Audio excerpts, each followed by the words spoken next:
أهلا وسهلا بإخواتي وأهلي وناسي وحبايبي. معدي على قهوة من شوية ولقيت شخص قاعد يتكلم على زوجته وخصوصيات ما بينهم في أوضة النوم. قاعد يتكلم والقهوة مليانة على الآخر. طبعا أنا اتكسفت وزعلت. ليه؟ أولا هي بتتكلم على خصوصيات أوضة نومك مع الناس، ما ينفعش. حتى لو أخوك ممنوع، ما ينفعش.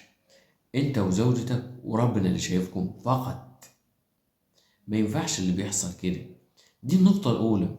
النقطة التانية، ده راجل كبير في السن، حجة هو ينصحني، يقول لي لو بتكلم خطيبتك، لو متجوز، يا ابني اوعى تتكلم على الخصوصيات بينك وبين زوجتك في الشارع مع أصدقائك. أنا اللي أنصحك اللي لسه ما اتجوزتش، ولا أنت اللي تنصحني؟ راجل كبير من سن أبويا. شيء يحزن. كلام أنا عن نفسي اتكسفت منه. ازاي تتكلم على زوجتك كده وسط الناس من غير ما احلف؟ الكلام ده حقيقي، مش حاجة بكتبها. انا عن نفسي اتكسفت. ليه تعمل كده؟ وليه تقول كده؟ ما ينفعش. ده عرضك، انت كده بتجل بيها وبتتكلم عنها كلام مش حلو. ده شيء مش يفرح، ده شيء يحزن. ليه تعمل كده في زوجتك؟ ما ينفعش.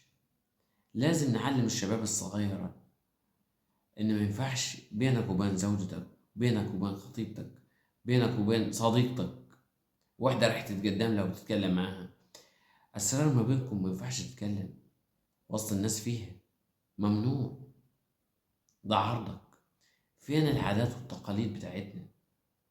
شيء يحزن. ده أنا هقولها تاني وتالت، اتكسفت من كلمتين تلاتة سمعته.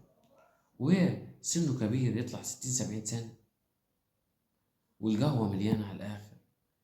يا ريت للشباب الصغيرة والناس الكبيرة، لو انت متجوز، في اسرار ما ينفعش تتكلم عليها في الشارع وسط اصدقائك، وسط اهلك. ما ينفعش. بينك وبين زوجتك، طلعت على عتبة الباب، مشوار وانتهى. ما ينفعش اجيب سيرة زوجتي، صديقتي، حبيبتي للناس. اختلفنا مع بعض، انت من طريق وانا من طريق. بنصح الشباب بلاش تعملوا كده. السلام عليكم.